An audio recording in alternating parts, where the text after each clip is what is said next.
베트남은 한국에게 있어서 귀해의 땅이고 아무리 한국과 베트남의 관계가 좋지 않다고 하더라도 베트남을 쉽게 포기할 수 없다는 의견이 대부분을 차지하고 있었습니다. 하지만 사람들이 생각하는 것보다 사실 베트남에 진출한 한국 기업들이 돈을 버는 경우는 거의 국소수라고 한다면 믿지 못하시는 분들이 많으실 거라 생각합니다. 베트남에서 사업을 해보신 분들이나 관련 경험을 가진 지인이 있다면 무슨 말인지 다들 아실 겁니다. 실제로 베트남에서 오래 사업을 한 분들이 공통적으로 하는 말이 있는데 바로 베트남 사람들을 상대로 돈을 번 기업들이 있는지 보라는 말입니다.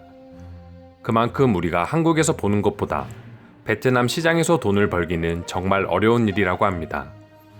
베트남에서만 30년 넘게 미원을 판매하고 있는 대상그룹조차 30년이 지난 지금에서야 돈을 조금씩 벌고 있다는 말이 나올 정도로 베트남 시장에서 돈 벌기는 전혀 쉽지 않다고 합니다. 여러 가지 문제점이 있지만 가장 큰 이유는 공산주의 베트남 정부의 종잡을 수 없는 수시로 변하는 규칙입니다.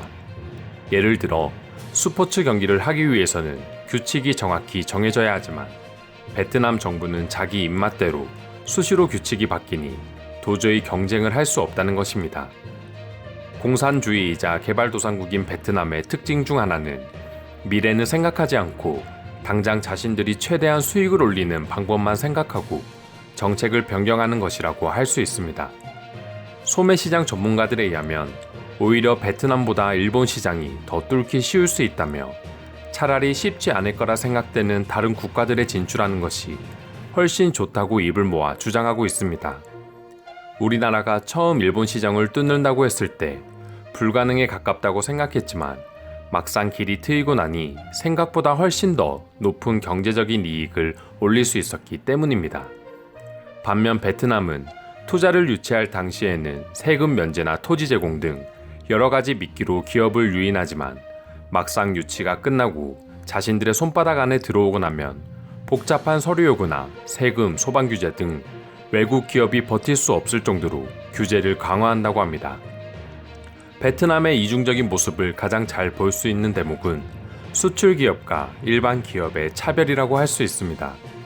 자국의 이익이 되는 수출 기업들에게는 우대 정책을 제공하지만 베트남의 골목 상권을 침해하거나 자국 기업의 이익에 해가 된다면 혹독하게 비우대 정책을 펼치고 있습니다. 이를 이겨내기 위한 방법은 결국 뇌물 문화와 같은 베트남의 기존 관행이라고 합니다. 한국 기업 중에서 상당수가 베트남에서 버티기 위해 뇌물 관행에 편승하곤 하지만 결국에는 앞으로 남기고 뒤로 미치는 장사를 하면서 적자로 이어지고 있다 합니다.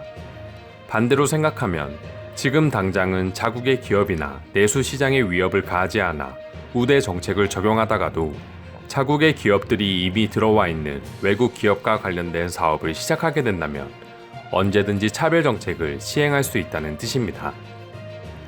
삼성이나 LG와 같은 수출 중심의 대기업들이라면 몰라도 그 외 기업들은 베트남 시장에서 몇십 년 동안 큰 이득을 보지 못했다는 이유를 알 수 있는 내용입니다.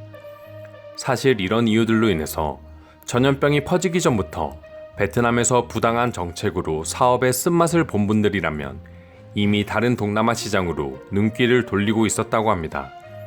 그리고 신종 바이러스가 발병하고 이런 추세는 더욱 가세되고 있는 상황입니다.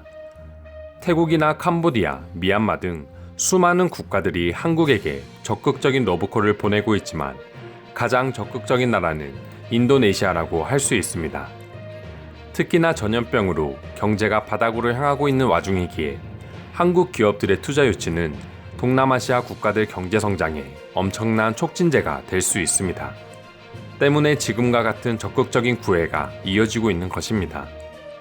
우마르 하디 주한 인도네시아 대사는 지난 5월 여의도 정경련 해관에서 열린 기업인 조창 간담회에서 인도네시아 정부는 한국 기업의 원활한 투자를 위해 세금 공제 등 각종 조세 혜택을 제공할 것이라며 간담회를 이어갔습니다. 그리고 한국에게 자국 내 양질의 일자리 창출을 위해 교육, 화학, 농업, 관광 등 다양한 분야에서 한국 기업의 적극적인 투자와 협력을 당부한다고 전했습니다. 그리고 한국 기업이 그렇게 도움을 주는 만큼 2022년까지 외국 기업 법인세를 22%로 인하하고 2023년까지는 20%대 인하를 추진하는 방침을 세우고 있다고 밝혔습니다. 또한 하디 대사는 신종 바이러스로 인한 위기로 인도네시아가 어려움에 처해 있는 상황에 한국 기업들은 인도네시아에서 훌륭한 기회를 제공해 줄 수 있는 희망이라고 말했습니다. 그만큼 인도네시아도 인턴십이나 직업훈련 등 특정 역량 분야에 대해 200%의 세제 혜택과 세금 공제를 통한 300%의 인센티브를 연구개발 기업에 제공하겠다고 약속했습니다. 인도네시아처럼 한국과 더불어 해외 기업들에게 적극적인 유치를 시작하고 있는 동남아 국가는 계속해서 증가하고 있습니다. 하지만 베트남은 여전히 자신들은 제2의 중국이며 다른 동남아 국가들과는 비교할 수 없는 기회의 땅이라고 자부하고 있었습니다. 하지만 결국 이기적인 정책과 자국의 이익만 생각한 베트남 정부의 행동들은 부메랑이 되어 돌아오고 있습니다. 베트남에 진출한 수많은 한국 기업들이 생각보다 수익을 올리지 못하고 있다는 점도 조금 놀라운 사실인데요. 이번 전염병으로 인해서 많은 피해를 입긴 했지만 그래도 새롭게 알게 된 점들도 많아 미래에 많은 도움이 되지 않을까 생각해 봅니다. 오늘도 끝까지 영상 시청해 주셔서 감사드리며 여러분들의 구독과 좋아요는 영상 제작에 큰 힘이 됩니다. 이상 종크TV였습니다.